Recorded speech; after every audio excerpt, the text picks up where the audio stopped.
Hi viewers, ఈ వీడియోలో మనం దేవర మూవీ గురించి క్రేజీ అప్డేట్ గురించి తెలుసుకోబోతున్నాం. మరి ఆలస్యం చేయకుండా వీడియోలోకి వెళ్ళిపోదాం. మ్యాన్ ఆఫ్ మాసెస్ ఎన్టీఆర్ గారు ప్రస్తుతం దేవర షూటింగ్లో బిజీగా ఉన్నారు. మాస్ డైరెక్టర్ కొరటాల శివ గారు తెరకెక్కిస్తున్న ఈ సినిమా ఏకంగా 2 పార్ట్స్గా రూపొందుతుంది. మొదటి పార్ట్ను మేకర్స్ సెప్టెంబర్ 27న గ్రాండ్గా రిలీజ్ చేయనున్నారు. ఈ సినిమాలో ఎన్టీఆర్ గారికి సరసన జాన్వీ కపూర్ హీరోయిన్గా నటిస్తోంది. అలాగే బాలీవుడ్ స్టార్ సైఫ్ అలీ ఖాన్ గారు ఈ సినిమాలో విలన్గా నటిస్తున్నారు. ఈ సినిమా షూటింగ్ ప్రస్తుతం శరవేగంగా జరుగుతుంది. ఈ సినిమాకి సంబంధించి మేకర్స్ ఇప్పటికే రిలీజ్ చేసినటువంటి పోస్టర్స్, గ్లిమ్స్ సినిమాపై బాగా అంచనాలను పెంచేశాయి. ఇదిలా ఉంటే ఎన్టీఆర్ గారి బర్త్డే సందర్భంగా మేకర్స్ ఫస్ట్ సాంగ్ను రిలీజ్ చేశారు. ఫియర్ సాంగ్ పేరుతో రిలీజ్ అయినటువంటి ఈ సాంగ్ ప్రేక్షకులను ఎంతగానో ఆకట్టుకుంది. యూట్యూబ్లో రికార్డు స్థాయి వ్యూస్తో దూసుకుపోతుంది.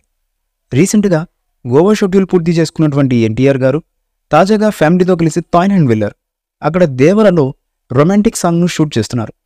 ఎన్టీఆర్ గారు ఆ సాంగ్ షూట్లో పాల్గొంటూనే ఫ్యామిలీతో థాయిలాండ్ వెకేషన్ను ఎంజాయ్ చేస్తున్నారు. ఇదిలా ఉంటే ఈ రొమాంటిక్ సాంగ్కు star choreographer Bosco Martin choreography అందించనున్నారు. పఠాన్, వార్, ఫైటర్ వంటి సినిమాల్లో బాస్కో మార్టిన్ కంపోజ్ చేసినటువంటి డ్యాన్స్ మూమెంట్స్ ప్రేక్షకుల్ని ఎంతగానో ఆకట్టుకున్నాయి. తాజాగా ఎన్టీఆర్ గారి మూవీకి డ్యాన్స్ కంపోజ్ చేస్తుండడంతో ఎన్టీఆర్ గారి ఫ్యాన్స్ అయితే చాలా ఖుషి అవుతున్నారు. తాజాగా ఈ స్టార్ కొరియోగ్రాఫర్ ఎన్టీఆర్తో దిగిన ఫోటోలను తన ఇన్స్టాగ్రామ్ వేదికలో షేర్ చేసుకున్నారు. ఎన్టీఆర్ గారు ఎంతో టాలెంటెడ్ పర్సన్ అని, అతనితో వర్క్ చేయడం చాలా ఆనందంగా ఉందని మార్టిన్ తెలిపారు. ఇక ఈ సినిమాకి south Indian music sensation Anirudh Ravichandran గారు ఈ సినిమాకి మ్యూజిక్ కంపోజ్ చేస్తున్నారు.